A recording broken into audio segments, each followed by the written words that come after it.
Suspension के अंदर एक एक चीज़ पार्ट के नाम बता रहा हूँ और उस हिसाब से किसका क्या काम है वो देखते हैं। ये जो ये इसको बोलते हैं ब्रेक कैलिपर, ठीक है। ये जो हिस्सा है ये आएगा तुम्हारा ब्रेक कैलिपर। खोलो इसको, 12-13 का पाना कैलिपर पाना 12 का या 13 कहाँ गया? नीचे से 14-15 और 16-17 दोनों के 5-6 वाला ना देखिए वाले, ये 14-15 क्या है ये, और 13 लगा फिट तो है ये इससे छोटी वाली भी एक आती है। वो टाइट करने वाला, हाँ उधर टाइट होगा, हाँ खुलेगा।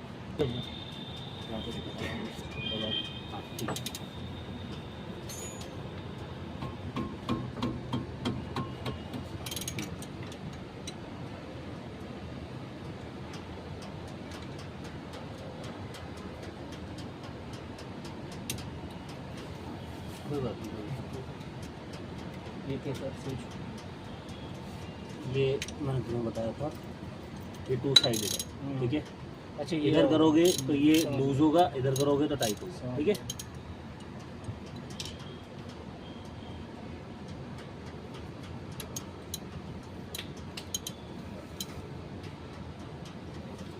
लूज हो गया ना, अब हाथ से खोल लो।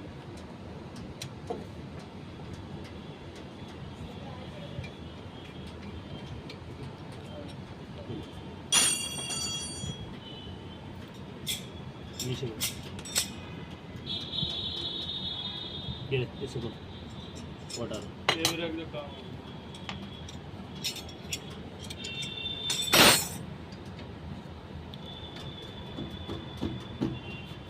यहाँ से पकड़, यहाँ अंगूठा लगा और उस हाथ से पुश कर।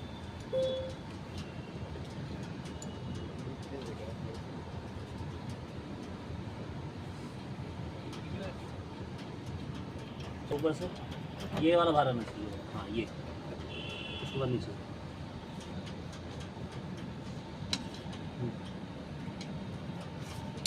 ऐसे ही निकाल।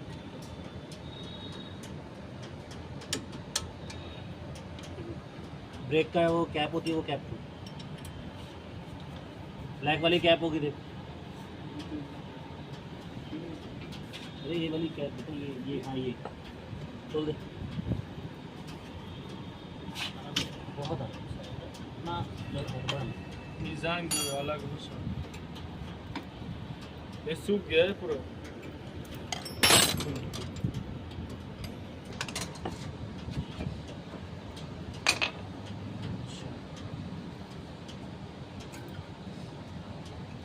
दिख रहा है, ये है ब्रेक पैड, ब्रेक पैड।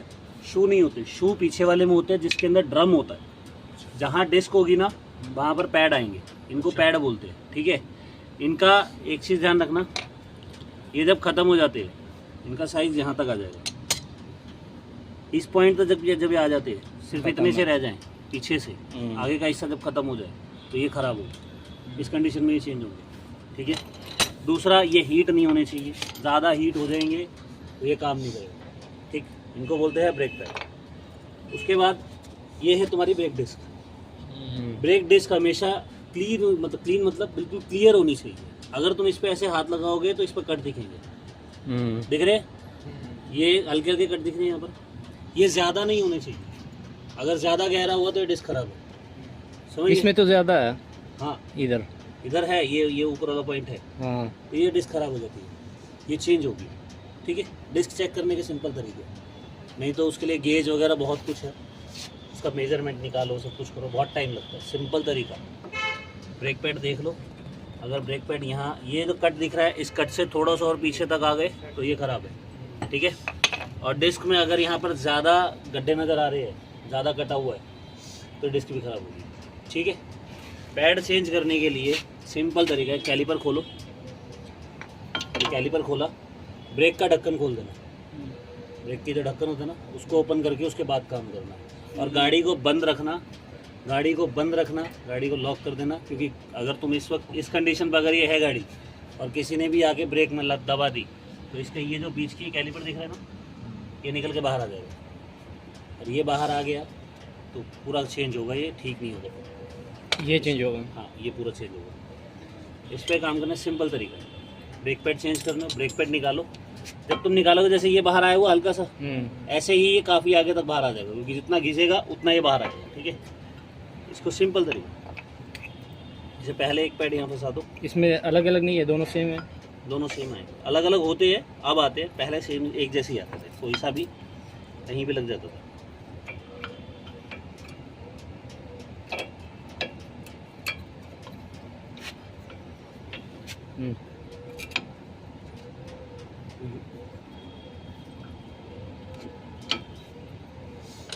ये जो बीच की जो कैप है, अगर इसको अंदर करना है तो यहाँ से लगाओ, इसको पुश करो आगे की तरफ, तो ये जो होगी ये अंदर होगी। ठीक है, समझ गए? करो इसको, इसको अंदर करना है, या तो यहाँ पैड लगा लो, पीछे की तरफ पैड लगा के इसको आगे करो। ठीक है, वहाँ से कर लो या पीछे से कर लो, लेकिन ये अंदर करो। ये कैप अंदर जाना चाहिए, उल्टा लगा रहा है। हाँ,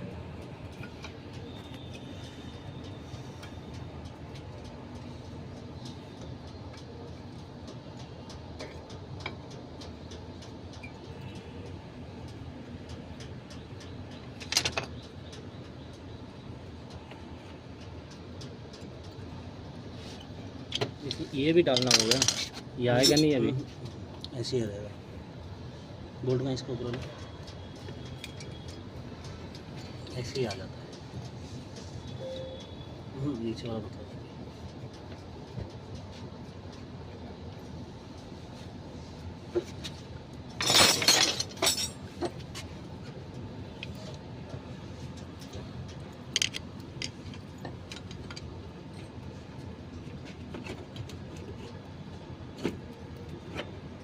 हो गया, हल्का सा हो गया। ऐसे ही करोगे और धीरे धीरे धीरे धीरे आ जाएगा यहाँ तक।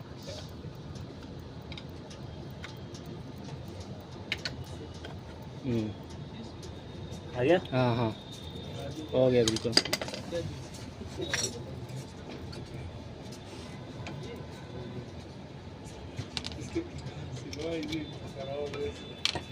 ये आ गया कंप्लीट अंदर। इसको कंप्लीट अंदर करने के बाद जब पैड लगाओगे बहुत आराम से लग जाएगा। क्लियर है ये चीज़? ये ध्यान रखना। अब हर एक चीज़ की वर्किंग समझो। ये है शॉकर, पार्ट्स के नाम याद रखना। ये जो होता है लंबा सा, जो ऊपर से नीचे तक आ रहा है, इसको बोलेंगे शॉकर। शॉकर के साथ एक रॉड लगी होगी, इसको बोला जाता है लिंक रॉड। क्या चीज़? Link rod. Link rod. ठीक है, पीछे एक रॉड आएगी जो दोनों तरफ कनेक्टेड है, इधर से लेके उधर तक। ठीक है, पीछे की तरफ, इसको बोला जाता है जंपिंग रॉड।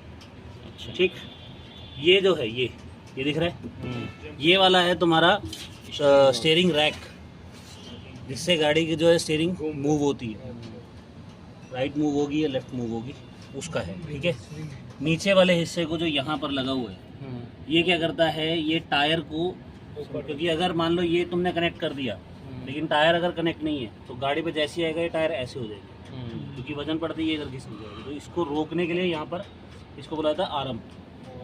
यहाँ से लेकर यहाँ तक कनेक्ट रहती है ताकि ये आगे पीछे ना हिले। ठीक है, पीछे का जो हिस्सा ये वाला होता है, ये वाला जो पीछे बड़ा वाला लगा है, इसको बोलते हैं सबफ्रेम। सबफ्रेम 3 टाइप के सस्पेंशन आते हैं, एक बॉडी सस्पेंशन, एक चेसी सस्पेंशन, एक सबफ्रेम सस्पेंशन। ठीक है, अब गाड़ियों में ज़्यादातर 4 व्हीलर के अंदर सबफ्रेम, चेसी जो आता है वो हैवी लोडेड गाड़ियों में।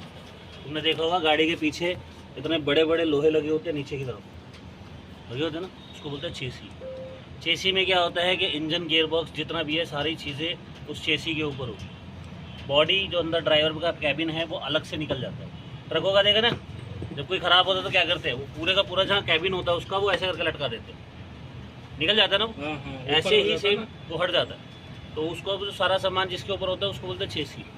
लेकिन इनमें क्या है कि इनमें सारी चीज़ जो इंजन वगैरह है वो सब बॉडी पे कनेक्टेड है, तो उसके नीचे ये जो प्लेट लगती है इनको, इसको बोलते हैं सबफ्रेम।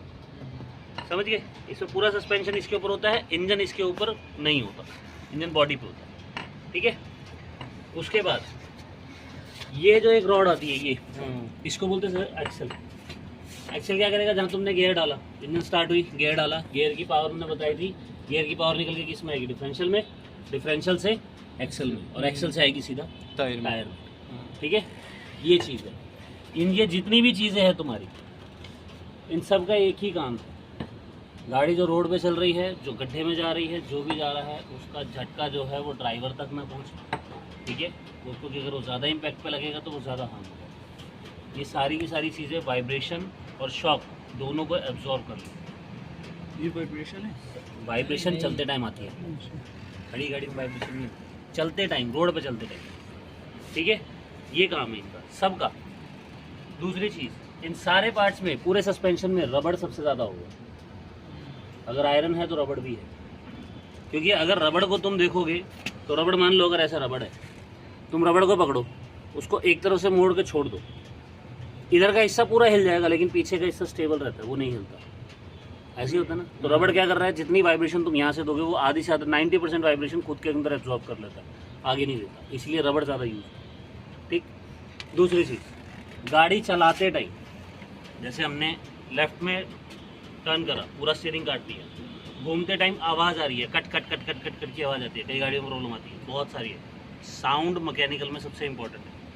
जिसको साउंड समझ में आ गया, वो साउंड सुन के ही गाड़ी की आधी प्रॉब्लम बता देगा। अगर जैसे ही तुमने गाड़ी को लेफ्ट में काटा, लेफ्ट में ऐसे मुड़ती है गाड़ी, जैसे ही तुम एक्सीटर दे रहे हो, पूरा स्टीयरिंग तुमने होल्ड कर रखा है, वो गाड़ी में आवाज़ आ रही है, कट कट कट या टक टक टक टक टक की आवाज़ आ रही है, तो उस कंडीशन पे ये जो आर्म है नीचे वाली, ये ख़राब हो जाती है। ये आर्म चेंज इसमें सब कुछ चेंज है, रिपेयरेबल कुछ नहीं है। आयरन और रबड़ के पार्ट में रिपेयर कुछ नहीं, तो सब चेंज होता है। तो इस कंडीशन पे कनेक्ट सर, ये पीछे तक है, ये नहीं, ये आर्म जो है ये सिर्फ यहाँ पीछे सब फ्रेम पे, ये वाले पे, और यहाँ आगे, ठीक है, यहीं तक। सर कभी कभी गाड़ी घुमा रहा है, ये टक टक के अलावा कुछ एक और सा आवाज़ भी आ रहा है, शू जैसा आ रहा है जब भी घुमाओगे, जैसे ही घुमाते हैं जिन की आवाज़ आती है, हाँ, है ना। हाँ, वो उस कंडीशन बंद नहीं हो रहा है, एक ही चल रहा हाँ, है, एक ही सर। साउंड हाँ, आता है, वो उसमें चलता रैक रहेगा। की प्रॉब्लम होती है, स्टीयरिंग रैक खराब होता है, ठीक है। तीसरी चीज़, जैसे गड्ढे में गए, गाड़ी चल रही है, गड्ढे में जाती है, खटक की आवाज़ आती है, जैसे दो हाँ, हाँ, आयरन किसी से आपस में लगे, ऐसे ऐसे करके कड़क कड़क आवाज़ आती है, उस कंडीशन पे शॉकर खराब होता है। ये जो बीच में है, हाँ, ये है ना, ये बीच में जो आ रही है, ये खराब होता है। जैसे ही गड्ढे में जाएगी, गड्ढे में गई, एक साउंड आता है घटक, या इसमें जैसे एक खट लिक्विड खट की होगा, आवाज़। वो शायद खत्म हो गया। इसके अंदर ऑयल होता है, ऑयल खत्म हो जाता है तभी आवाज़ आती है, ठीक है। शॉकर और माउंट दोनों चेंज होते हैं, ठीक है। उसके बाद आता है सबसे मेन चीज़, ये जिसके ऊपर ये शॉकर लगा हुआ है, ये इसका दिख रहा है वाला, इसको बोलते हैं हब।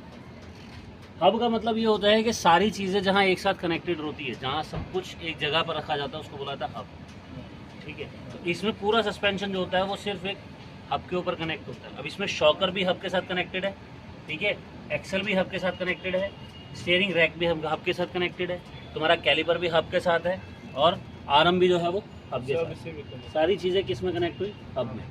डिस्क भी हब में और टायर भी हब में, इसलिए इसको हब बोला जाता है, व्हील हब, ठीक है।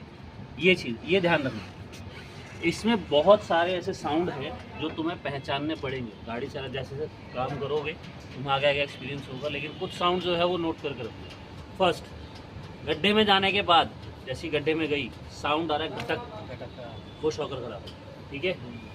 गड्ढे में जाने के बाद आवाज़ आ रही है टक टक टक टक टक, ऐसी आवाज़ आती है, या चलते टाइम साउंड आता है cut cut cut cut cut टक टक टक टक टक, चलते टाइम सीधी। अच्छा, अगर सीधी गाड़ी चल रही है, हल्की से पत्थर वत्थर पे आया तो cut cut cut cut cut की आवाज़ आ रही है, तो ये जो लिंक रॉड होती है, ये वाली, ये खराब है, ठीक है, ये खराब हो जाएगी।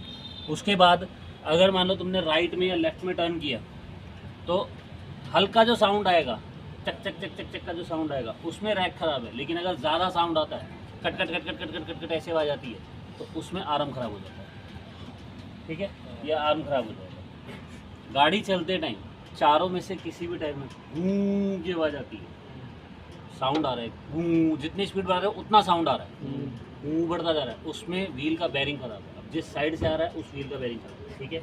अगर फ्रंट में से रैक में, ये इसके अंदर लगेगा, बेरिंग लगता है, अगर ज़्यादा साउंड आ रहा है तो वो बेरिंग खराब है, ठीक है। ये ध्यान रखना, ये बहुत सारे साउंड है जो होंगे। और उसके बाद ब्रेक पैड के अंदर अब क्या आता है, इसमें नहीं है, पुराने वाले हैं, तो उसमें एक तरीके की एक रॉड दी होगी छोटी सी, ब्रेक लगाते टाइम अगर साउंड आ रहा है ची का, जैसे आयरन की कोई चीज़ आयरन पे रगड़ खा रही है, तो उसमें सीधे सीधा ब्रेक पैड खत्म हो गए, ब्रेक पैड क्या होंगे, चेंज हो गए। क्लियर है ये चीज़, समझ में आया? ये 4-5 साउंड है जो पहचानने ज़रूरी है। और एक और प्रॉब्लम मैं बता दूँगा, गाड़ी के अंदर साउंड की एक प्रॉब्लम सबसे ज़्यादा आती है। साउंड अगर पीछे आ रहा है तो वो फील आगे होता है, और अगर आगे आ रहा है तो फील पीछे होता है। ये कन्फ्यूज़न बहुत होती है। तो थोड़ा अगर गौर लगा के, जैसे आगे पीछे अगर आगे से आ रहा है तो थोड़ी सी गर्दन आगे करके कान लगा के सुनो, तुम्हें समझ आएगा कि आगे से आ रहा है। ठीक है। ज़्यादातर अगर तुम पूरी गाड़ी में अगर तुम अंदर बैठ के गाड़ी चला रहे हो तो ज़्यादातर जो साउंड है वो समझ में आ जाएगा, लेकिन कुछ साउंड ऐसे होते हैं जो पीछे से आते हैं पर आगे से नहीं, ऐसे लगता है जैसे आगे से आ रहा है लेकिन होते पीछे से। ठीक है, उसको गौर से सुनना पड़ता है। लेकिन साउंड तुम्हें यही आएंगे, इसके अलावा कोई साउंड नहीं आएगा। कट कट कट, ठक ठक ठक, ची ची ची, हूँ, कड़कड़ कड़कड़, ऐसे ही साउंड आएंगे। समझ गए? क्लियर है ये चीज़? ठीक है, चलो।